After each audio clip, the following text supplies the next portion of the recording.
অপরাজনীতি বাদ দিয়ে সঠিক ধারায় ছাত্র রাজনীতির চর্চা করার আহ্বান জানিয়েছেন পানি সম্পদ মন্ত্রী শহীদ উদ্দিন চৌধুরী অ্যানি। তিনি বলেন, ছাত্র রাজনীতির প্রতি আগ্রহ বাড়াতে হবে। ঢাকা বিশ্ববিদ্যালয়ের সিনেট ভবনে আয়োজিত এক সেমিনারে মন্ত্রী এসব কথা বলেন। এ সময় তিনি জানান, বিএনপির নির্বাচনী ইশতেহার অনুযায়ী 20,000 কিলোমিটার খাল খননের জন্য সরকারি জমি থেকে যাদের উচ্ছেদ করা হবে তাদের কাউকে সহায়তা দেয়া হবে না। সেমিনারে মৎস্য ও প্রাণী সম্পদ প্রতিমন্ত্রী সুলতান সালাউদ্দিন টুকু জানান, বর্তমানে দেশে 1,23,34,000 গবাদি পশুর মজুদ রয়েছে। প্রয়োজনের তুলনায় বেশি থাকায় এবার সীমান্ত পাড়ি দিয়ে চোরাই পথে পশু দেশে ঢুকতে দেয়া হবে না।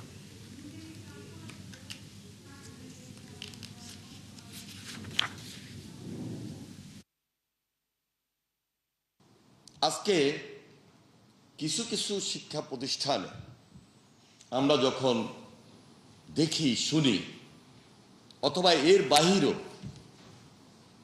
রাজনীতি নিয়ে কেউ কেউ অনেক সময় মন্তব্য করার চেষ্টা করেন,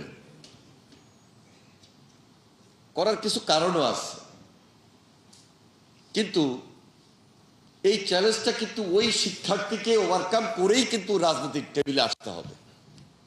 বিগত সরকারের সাথে আমাদের তুলনা করলে কিন্তু হবে না, হবে এবং তারা যা করছে আমরা তাই করব, এই মানসিকতা নিয়ে বক্তৃতা দিলেও কিন্তু ঠিক না।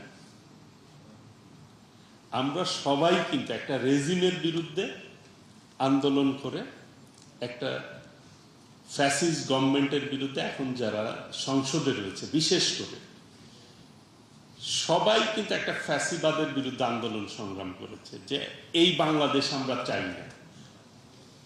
আমরা বাংলাদেশের স্বার্থ রক্ষা করে পথ চলবে এইরকম বাংলাদেশ আমরা চাই সবাই।